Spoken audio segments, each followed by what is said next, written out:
So I've been trying to make it a habit to make a short practice after I've been doing my Facebook Live. So this is different than the Facebook Live class that I did earlier. But it'll just be a quick, just getting you moving, get you out of your chair type of flow, all levels. So just start standing tall, the top of the mat or top of whatever foundation you happen to be on. Inhale, sweep the arms up high. On the exhale, just simply fold in low. Inhale, fingertips or to your shins. On the exhale, step your right leg back to the lunge, lower the right knee, cushion your knee if you feel like you want to. Inhale, sweep the arms up high. Circle them all the way around, and then here, just let yourself pull back, lengthening your left leg. Then just sink back in towards your knee. Let the left knee drop open. And you can curl the back toes under, lift the right knee if you feel like you want to. Now there's going to be a little bit of movement away from the camera for a moment. Just shift up and over, bending your back knee. And then come on up and over and bend your front knee again. Come into the center and then yogi's choice, either a straddle, staying up a little bit higher or staying up on blocks. You could even keep your hands on a wall or letting yourself fold in, letting the arms drop out to the side. A little shake out of the head for a moment. Then just inhale, let yourself come back up. Turn your toes out, your heels in, bend your knees, and coming in towards Malasana. Now it's a squat, and it's up to you. Some people know it as goddess. You could be up much higher. You can have your hands on your thighs. I like the elbows to the inside of my knees. It's kind of like you're doing frog pose.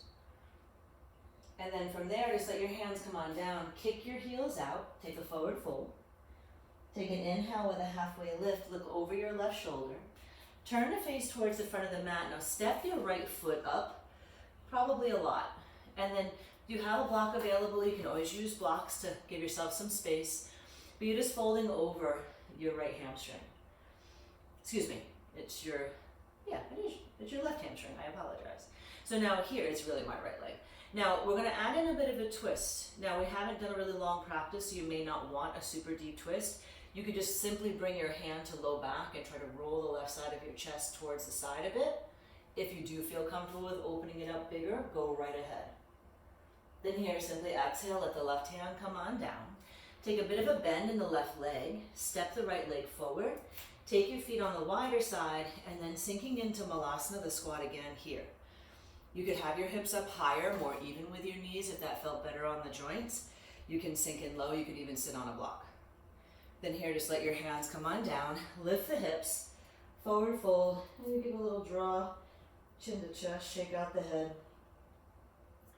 And then just letting your hands ground down, maybe hands to low back.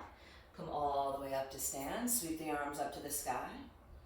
Just slide up and over to one side. If you want to, you might give a pull with your hand to get a little deeper stretch. Then come back up through the center, either hand down your leg or use your right arm to stretch the left. I'm smiling at my dog because he's all snuggly in the corner. And then come back up to the center and then just exhale, forward fold. Heel toe your feet a little bit closer together if they are on the wide side, taking your left foot and then just reaching it back towards a lunge, cushioning the knee if you wish. Draw the arms up, circle it around. Then hands can come down towards the mat, pull back, lengthen your right leg. And then sinking back in towards the right knee. You might heel toe the foot a little bit wider.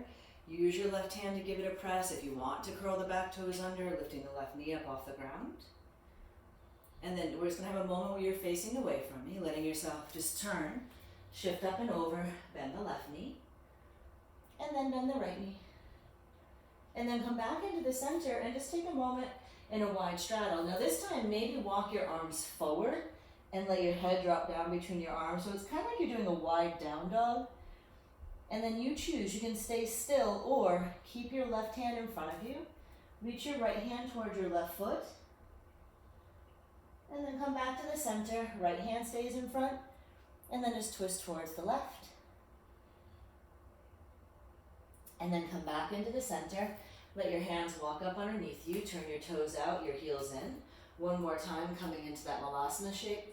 Maybe you're staying a little bit higher, a little bit lower in the squat, whatever feels better in your hips. Now here, you're gonna be pivoting over the right leg. You'll be pivoting back towards the front of the mat. So you can let your hands come down, kick the heels out, walk over the right foot.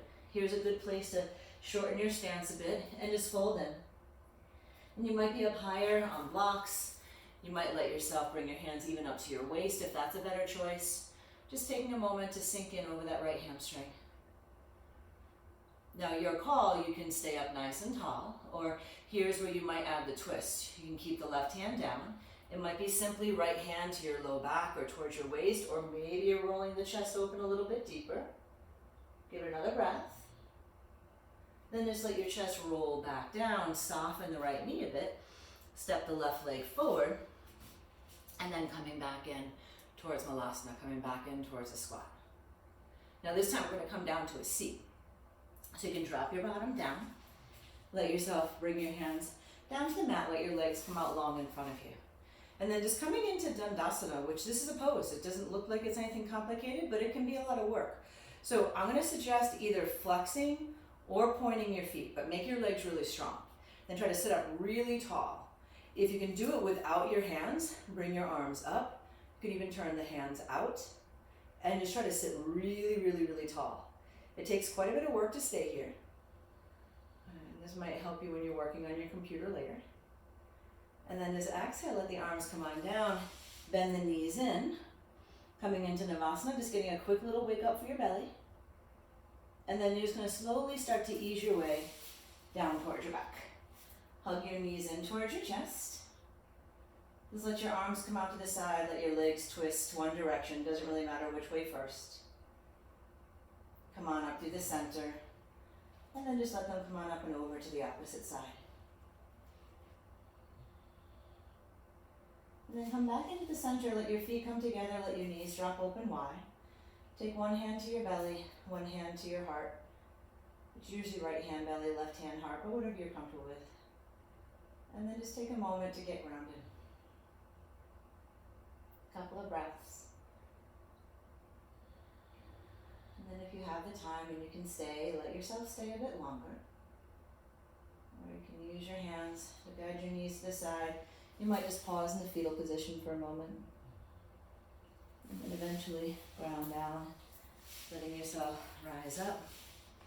Hands can come to the heart.